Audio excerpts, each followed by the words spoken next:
Bro. అది bro. So ఇప్పుడు పవన్ కళ్యాణ్ కాలబేరానికి పోసాని కృష్ణంరాజు వచ్చినట్టు తెలుస్తుంది. సో మరి పవన్ కళ్యాణ్ క్షమిస్తాడు అనుకోవచ్చా ఆయన్ని? మెగా ఫ్యామిలీ ఎప్పుడు ఎవరి మీద కోపం తెచ్చుకోరు బ్రో. ఎప్పుడైనా ప్రేమ చూపిస్తారు కానీ ఒకరి మీద పగ పెంచుకోవడం వల్ల ఏముండదు.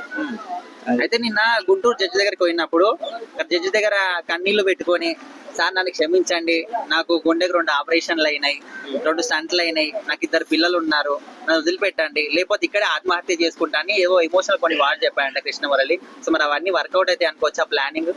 అదే ఇప్పుడు మళ్ళీ క్షమాపణ ఎందుకు, క్షమాపణ ఎందుకు, ఇవన్నీ అడగటం ఫస్ట్ లోనే ఉండాలి కదా ఈ బుద్ధి. ఇప్పుడు ఫస్ట్ అంతా వాగి ఇప్పుడు పోయి అక్కడ పోయి క్షమాపణలు కోరుకుంటే ఏంది అది? అంటే మెంటల్ అనుకుంటారు ప్రజలు, మెంటల్ కావాలి ఇతనికి అనుకుంటారు. అంటే మెంటల్ కృష్ణ పేరుకి ఆల్రెడీ ఒక సినిమా వచ్చింది కదా మెంటల్ కృష్ణ, దానికి న్యాయం చేశాడు. అది ఒకవేళ పవన్ కళ్యాణ్ పిల్లల్ని వాళ్ళ అమ్మగారు అందరూ తిట్టాడు కదా, సో వాళ్ళ కాళ్ళు పట్టుకొని క్షమించమని అడిగితే ఏమైనా క్షమించే అవకాశం ఉందంటారా పవన్ కళ్యాణ్ గారు? అసలు ఆయన లెక్కలోనే తీసుకోరు బ్రో. చిన్న వాళ్ళని అసలు లెక్కలోకి తీసుకోరు. వాళ్ళు ఏదో మాట్లాడుకుంటూ వెళ్ళిపోతారు, ఏదో ఫ్యాషన్ కోసం వస్తారు, మీడియా ముందు మాట్లాడి వెళ్ళిపోతారు, ఏదో ఫేమస్ అవడం కోసమే వస్తారు. కానీ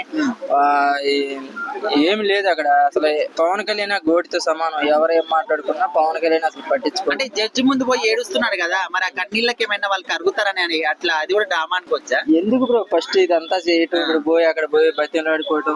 సినిమాలు ఏమిటి, సినిమాలు వస్తూనే ఉన్నాయి. మహా అయితే 10 ఏళ్ళు బతుకుతాడు. 10 ఏళ్ళు మంచిగా అందరితో మంచిగా ఉండి 4 సినిమాలు వేసుకొని 4 డబ్బులు వెనకేసుకోక పోయి ఇప్పుడు మళ్ళీ కాలమే పడితే ఏముంది చెప్పండి. కృష్ణమురళి పవన్ కళ్యాణ్ కాళ్ళ బీరానికి వచ్చారని చాలా మంది అంటున్నారు. నిన్న జడ్జి దగ్గరికి పోయినప్పుడు కన్నీళ్లు పెట్టుకొని, నాకు గుండెకు 2 ఆపరేషన్లు అయినాయి, నన్ను వదిలిపెట్టండి, నేను ఆత్మహత్య చేసుకుంటా, వదిలిపెట్టకపోతే కొన్ని ఎమోషనల్ గా మాట్లాడాడు. మరి ఈ ప్లానింగ్ వర్కౌట్ అది అనుకోవచ్చా?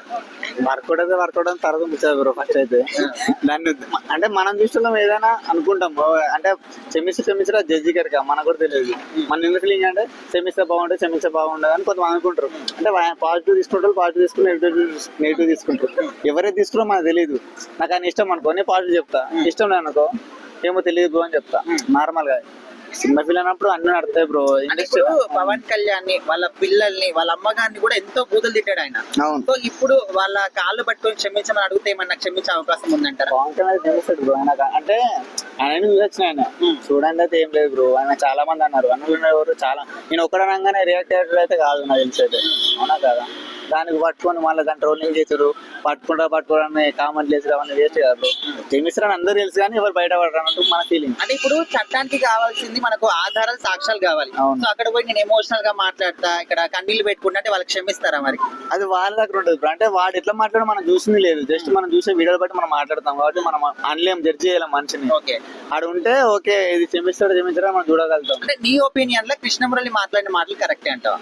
నేను చెప్పలేను బ్రో దానికి. ఎందుకంటే ఇప్పుడు ఇక్కడ ఒక మాట ఉంటే తర్వాత ఒక మాట ఉంటది బ్రో. మనం దాన్ని దీన్ని జడ్జి చేసి కరెక్ట్ అంటే బూతులు మాట్లాడడం కరెక్ట్ అంటారు? కరెక్ట్ అయితే కాదు, ఎవరు మాకు కరెక్ట్ కాదు. మనం తాగితేనే మనం మాట్లాడతాం, తెల్లరి సారీ చెప్పామా? అవునా కాదు? తాగి మనం ఇది అది అని అంటాం, తెల్లరి సారీ చెప్తాం. అట్లా ఏదైనా చెప్పలేం బ్రో. అట్లా